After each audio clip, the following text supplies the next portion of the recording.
I am with Ben Shulman and Dante DeCaria, the voices of the Baycats. And I'm going to get started with Dante coming to the Baycats in 2017. What went behind that decision and how did that come about? Well, I was 19 years old, and I was close friends with a former Baycat, as you know, Ryan, Jason Coker, who played for the Baycats during the 2014 season when they beat the Brantford Red Sox after playing two previous seasons with the Ottawa Fat Cats, who unfortunately folded. Used to be in the IBL for a couple of years, but I had moved to Toronto. I had started my internship with the Toronto Blue Jays in the baseball media department, working under Mal Roman and Jay Stenhouse and Sue Malabon and Eric Grossman, who unfortunately are no longer with the organization anymore. But I was just a young buck, and I had just finished graduating radio broadcasting at Algonquin College in Ottawa, which is a 2-year program.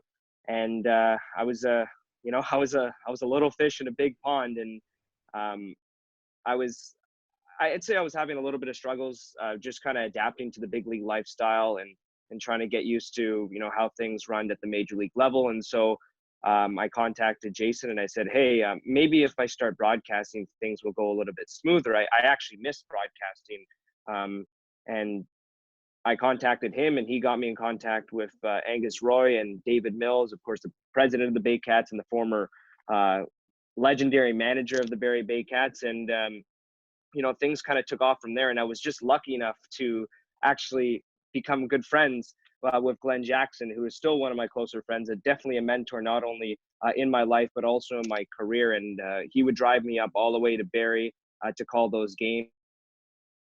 But I mean, it was a ton of fun. I can't believe that I did that 2017 summer, juggling my internship with the Blue Jays and coming up to Coates Stadium in Barrie, and then having to work at 9 a.m. the next day after getting back super late, having some pizza with the guys after the game, and then coming back. I mean, it was a lot of fun, and obviously the season speaks for itself. But I mean, I can't forget to mention a big reason why I ended up with the Baycats was also because of Jerry Howard, not because he knew anyone there, but also because he pushed me to get reps and to try broadcasting again after I had already had a season in the Can-Am League with the Ottawa Champions. So it kind of, from talking to him, I said, hey, this might be a good opportunity to broadcast and kind of pick his brain a little bit. And then it went to Jason, and the rest is history. Ben, I'll ask you the same question: is what went behind that decision to join the Baycats? Big reason is the guy that just talked for a second over there. But yeah, I was looking to get a start in broadcasting. I had had a little experience before in some podcast stuff, but I really had yet to do any live broadcasting. And I was in grade 11, and Dante was moving on from the Baycats, and he had known my dad through the position he had with the Blue Jays. So that came up. And then there's also, when I was younger, my dad knew someone who played for the Toronto Maple Leafs of the IBL, and I had been at one of those games. So my dad and Kyle DeGrace knew each other, and it just was kind of a perfect situation. The team was already well into its dynasty by the time I had gotten there. I got in contact with Dave, and as anyone knows who's gone through there, he's one of the nicest people you'll ever meet. And the whole situation was laid out, and it just seemed like a perfect opportunity. So I did some games in my first year and did some with Dante. I think my first one was with Dante, and then I kind of got set out on my own a little bit. And then the second year I came back and really did much more of the season. Dante, going back to you in that 2017 season, before I ask you about the team that season, I just want to know about your experience calling games, because I know there was some games in Toronto and Brantford that were quite interesting. Oh, it was very interesting. I believe I sent you a clip a couple of weeks ago, which probably makes you bring that up, right? Absolutely. So let's start off with my first game that I called in the IBL. My first ever one was in Kitchener, and the ball absolutely flies. And I hadn't called a game, a baseball game, since, let's say, September of the year before. So September 2016, when the Ottawa Champions had won the championship. And I was definitely a little bit rusty. And I was in this little box in Kitchener. I don't know if some of the fans that might be watching this know how it is, but it's very hot in there. And it was definitely a new experience. I was used to being so high up in a real broadcast booth, and then pretty much having to sit with a beat writer, a PA guy, a music guy, all in the same room. It was quite interesting. And they were kind of looking at me, I remember, because I was pretty loud. And they were like looking at me like they're like, hey, you want to keep it down? And the Baycats were destroying the Panthers. And that's when the Panthers brought in all their Cuban players, and it was a ton of fun. And then it was mostly the playoffs where things got, really heated. Actually, before the playoffs, if you want to talk about the Toronto game, it was actually myself and Jason Coker who were calling the game. And if anyone knows Christy Pitts, I'm sure Ben knows Christy Pitts from having grown up in the Toronto area. It is just another animal, not just because of what happens at the ballpark, because the ball just absolutely flies. You can hit a home run with just, a clean swing. And there was this guy that kept walking up and down the top of because it's on a hill, right? And he kept walking around the sidewalk, and he was hammered or high or something. I don't even know.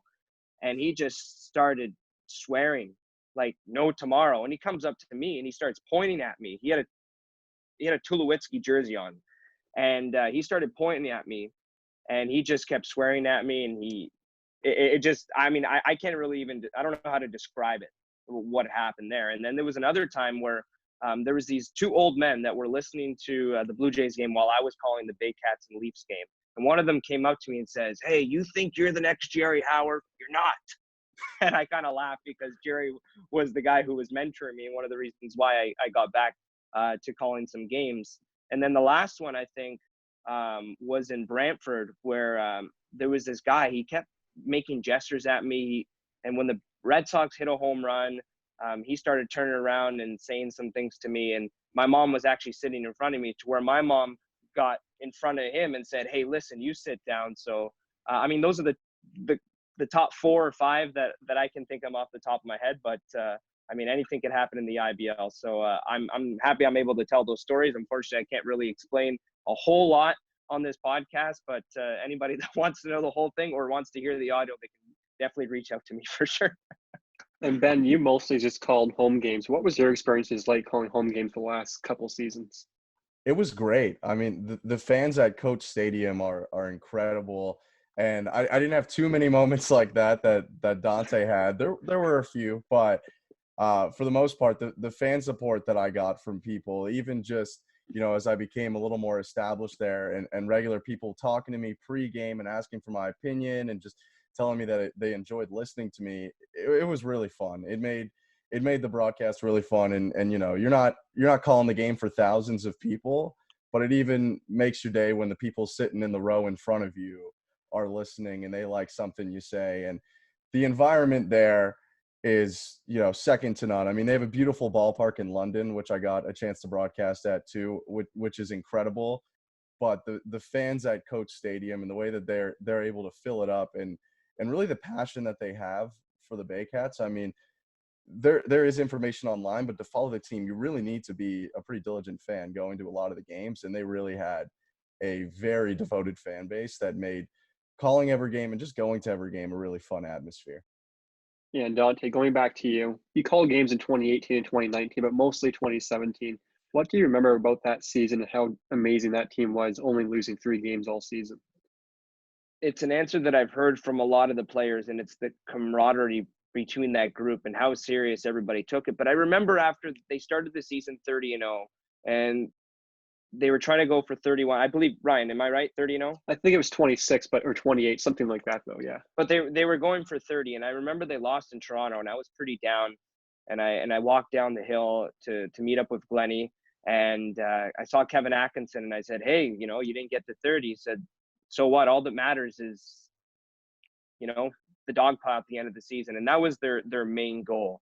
But I think what I remember most about that season, other than the camaraderie and just kind of, picking those guys' brains, I was used to being around professional players and even major league players that year. But even to talk to a guy like Kyle DeGray, so smart. Talk to Glenn Jackson, who teaches hitting, so smart. Brendan Dew, I absolutely loved him. Stevie Lewis, even Angus Roy, Ryan Spataro, so smart. Like, these are guys that play the game for fun, play to win in the Intercounty Baseball League, that actually have a huge knowledge of baseball. Some of them had professional experience, some of them didn't, but still their knowledge of the game of baseball, second to none. And I have a ton of respect for those guys. But I mean, Eakin, it's it's an easy answer to say what I remember the most, and that was Claudio Custodio, who's now become one of my closest friends. And it was really cool how I got to live with him and broadcast him the next season on.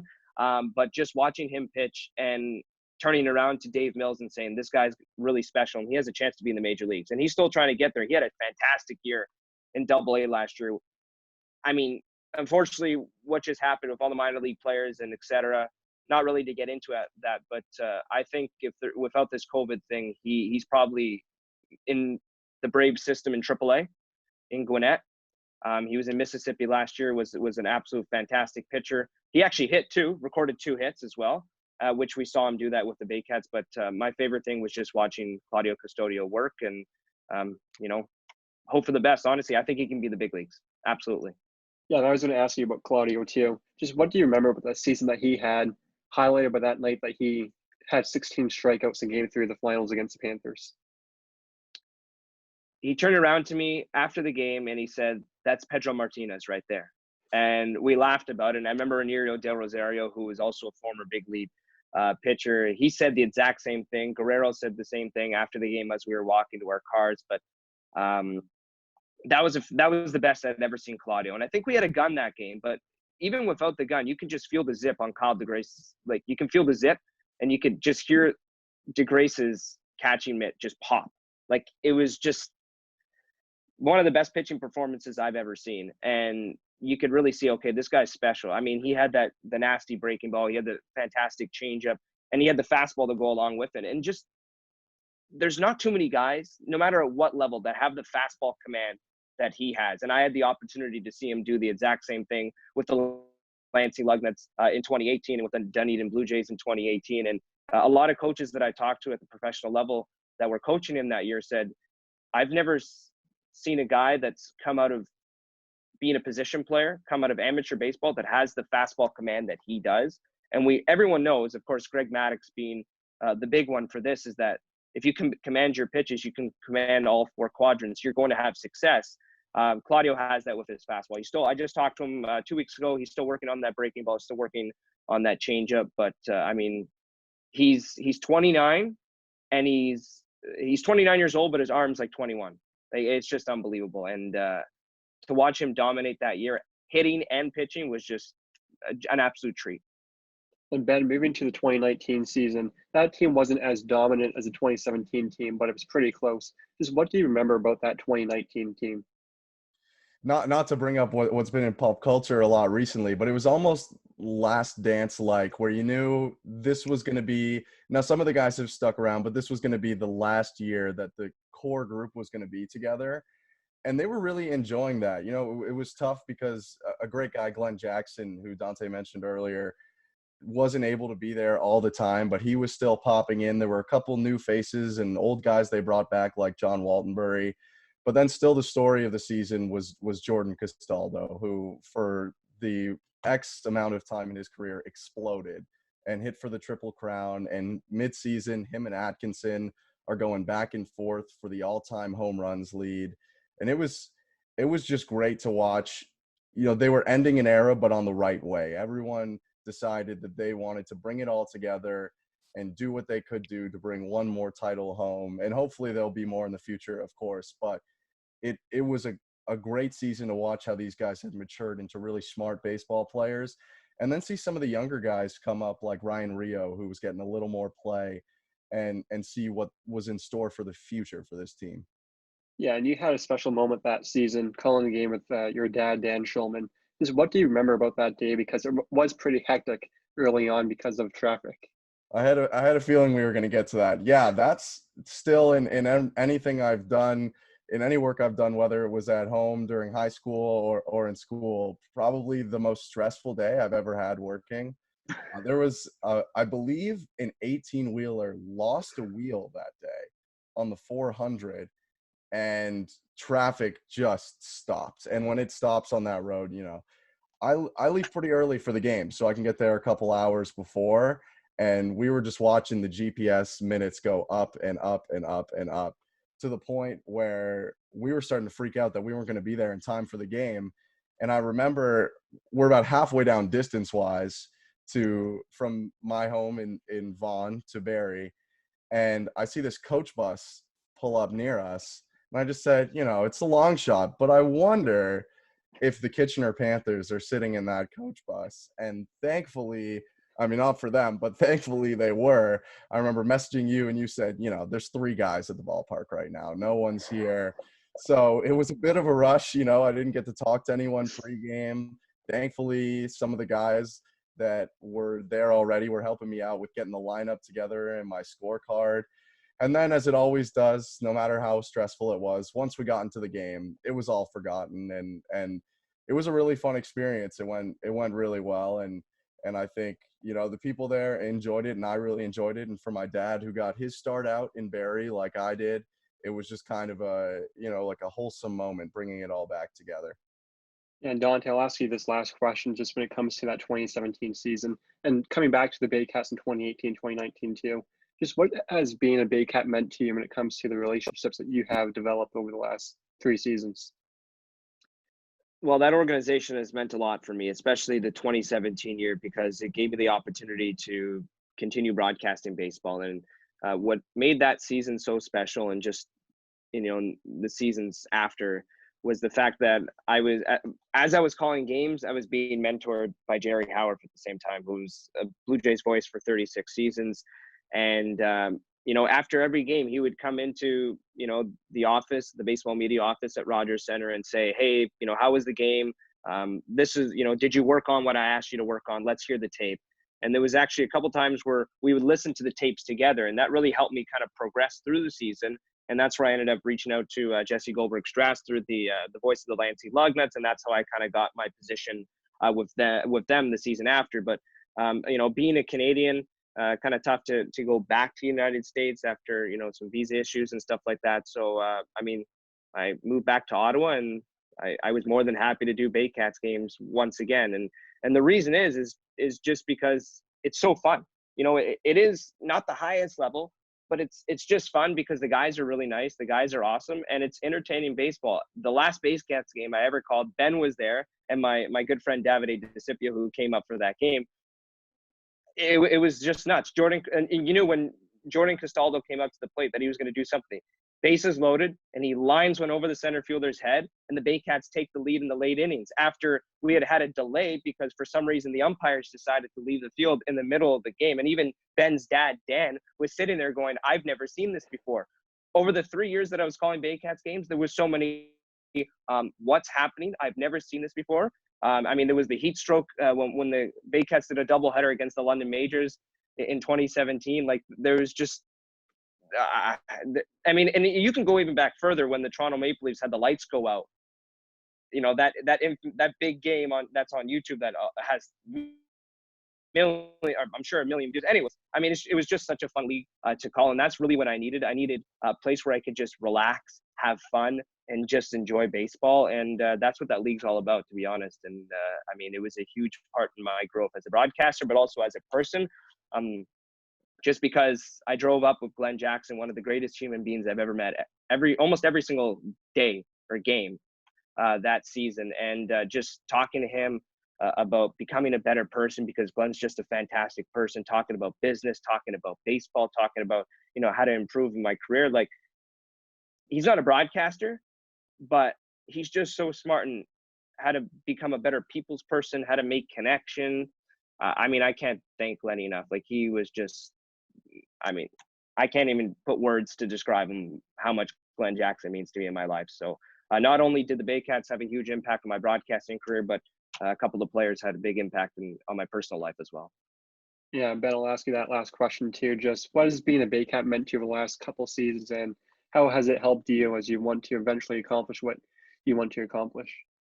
Oh, it's been incredible. And first and foremost, like Dante said, what it's meant to me is the relationships that you build, whether it's talking with Mike before the game, or Glenny J, or Kyle after the game, or even just sitting around with Dave before the game and talking about the team that's coming up. The experiences that I had there outside of baseball, I think, will even stay with me longer than what was going on during the games. But at the same time, for broadcasting, it was monumental for me. I had never hopped on a game and done it before. Me and Dante did that first game in 2018. And then almost not Dante stranding me, but feeling, you know, a little stranded after that solo just kind of taught me, you know, how to survive and gave me the confidence that I could really do this, because I could have gone on and just bombed and given up. But even, you know, the 10, 50, 100, whatever amount of people were listening to me, talking in the chat when we were on Mixler, the whole experience to me, the shout out to Kevin Atkinson's mom, who was very active in the chat and is always listening to the games. You know, the experience for me was so crucial to my broadcasting career, and the skills that I built there will help me so greatly achieve what I want to in the rest of my life. And especially as a baseball broadcaster, but as Dante said, as a person in general, not just on the mic. And to Ben, add to that, Dante. Oh, go ahead, Dante. Go ahead. sorry, I just want to add to that quickly. Sorry to cut you off, but That's fine. I mean, I made some pretty good friends, right? I met you, Ryan, so I'm happy that I met you, and I become friends with you over the last couple of years, and I became friends with Ben. I'm friends with Glenn and a couple of players, and also a big relationship with Dave Mills, and also the Clark brothers, and you know, the ladies at the front. Just the great part about it is that I built so many relationships with those people. So I just wanted to name a few just before you know, we cut this off. But I mean, I'm really happy that I met you, Ryan, and met Dave and Ben and everyone else that's kind of been around the organization. So I'm truly grateful, and I'm also grateful for my ring right here. So I'm happy I have one. On this the lockdown. Not that this was top of the importance chart, but it canceled the dinner, so I don't. I still have my ring. Unfortunately, you got one up on me right now. Hey, well, Yeah. you'll don't worry, Benny, you got it. Ben, Dante, I want to thank you for doing this, and not just this, but I want to thank you for all the stuff that you've accomplished for this team. I think, especially you, Dante, you were the first guy to ever call an IBL game, and I think that means a lot to this league, means a lot to this team. You guys are both lifelong friends, and I know you guys are going to be great at whatever you guys do.